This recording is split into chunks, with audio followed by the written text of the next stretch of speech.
మహిళా సాధికారత సీరియల్స్ చూస్తూ కూర్చుంటే లేదు భవిత. ఎస్, ఏపీలో ఇప్పుడు ఇదే ట్రెండింగ్ టాపిక్. మహిళా సాధికారత కోసం సదస్సులు, చర్చల పేరుతో ప్రభుత్వం అనేక వినూత్న కార్యక్రమాలకు శ్రీకారం చుడుతోంది. మరోవైపు మహిళల్ని ఉద్దేశించి మహిళా కమిషన్ కొన్ని ఆసక్తికర వ్యాఖ్యలు చేసింది. రాష్ట్రంలో జరుగుతున్న క్రైమ్ కి సీరియల్స్ కూడా ఒక కారణమంటోంది. ఎందుకో ఈ స్టోరీలో చూడండి. తిరుపతి వేదికగా సెప్టెంబర్ 14-15 తేదీలో మహిళా సాధికార కమిటీల జాతీయ సదస్సు నిర్వహించేందుకు ప్రభుత్వం ఏర్పాట్లు చేస్తుంది. దానికి సంబంధించి రివ్యూ మీటింగ్ నిర్వహించారు స్పీకర్ అయ్యన్న పాత్రుడు. సమస్యలు, పరిష్కార మార్గాలను ప్రభుత్వం దృష్టికి తీసుకెళ్లడానికి ఓ వేదిక కావాలి. సమస్యలపై ప్రతి రాష్ట్రంలో చర్చ జరగాల్సిన అవసరం ఉందన్నారు AP assembly speaker Ayyanna Patrudu. మహిళా సాధికార కమిటీ తెలుగులో మాట్లాడగలిగితే ఆ కమిటీల నుంచి సుమారు 5-6 వస్తారు ఇక్కడికి. 14-15 తారీఖుల్లో మీటింగ్ కండక్ట్ చేయాలని నిర్ణయం చేసుకోవడం జరిగింది. ఆ రాష్ట్రం నుంచి ఒక్కొక్క రాష్ట్రం నుంచి మినిమం 5 to 6 మెంబర్స్ వస్తారు.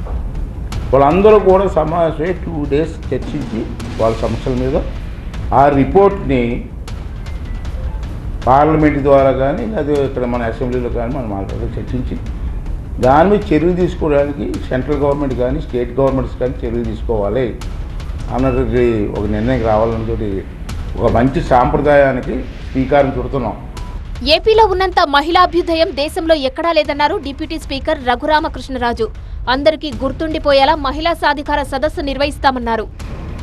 ఒక మర్చిపోలేని, ఎందుకంటే ఎన్నో రాష్ట్రాల్లో వాళ్ళు వెళ్తున్నారు, మీటింగులు పెడుతున్నారు, కానీ అందరికీ కూడా ఒక మర్చిపోలేని రాష్ట్రంగా మన ఆంధ్ర రాష్ట్రంలో ఉన్న కార్యక్రమం చెయ్యాలి, మనకు మంచి పేరు రావాలి అని చెప్పి స్పీకర్ గారు సంకల్పించి ఈ మీటింగే కాదు, అవసరమైతే మళ్ళీ మనం ఒక 15 రోజుల తర్వాత మళ్ళీ వచ్చి మళ్ళీ ఇంకొక మీటింగ్ పెట్టి చాలా గ్రాండ్ సక్సెస్ చేయాలన్న కృత నిశ్చయంలో మేమున్నాం.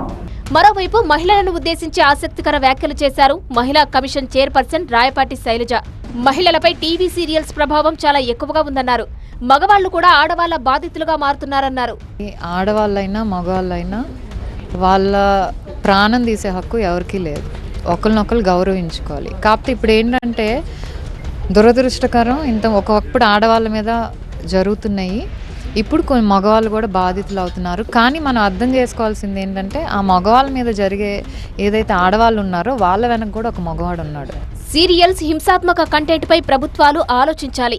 ఖచ్చితమైన సెన్సార్ ఉంటేనే ఇలాంటి దాడులు ఆపగలమన్నారు రాయపాటి శైలజ. ఏదైతే ఇప్పుడు ఫ్రీగా మరి సెన్సార్ లేకుండా ఏదైతే కంటెంట్ వచ్చేస్తుందో సోషల్ మీడియాలో కానివ్వండి, లేకపోతే మీరు అన్నట్టు సీరియల్స్లో కానివ్వండి, ఆడవాళ్ళని విలన్స్గా చూపించి ఇట్స్ ఓకే ఇలా ఉంటాం అనే మెసేజ్ జనంలో బాగా వెళ్ళిపోతుంది. ఎందుకంటే ప్రజలు కూడా ఏంటంటే మంచి ఎవరు అంత ఫాస్ట్గా లోపలికి ఎక్కదు, కానీ చెడు చాలా బాగా ఎక్కుతుంది.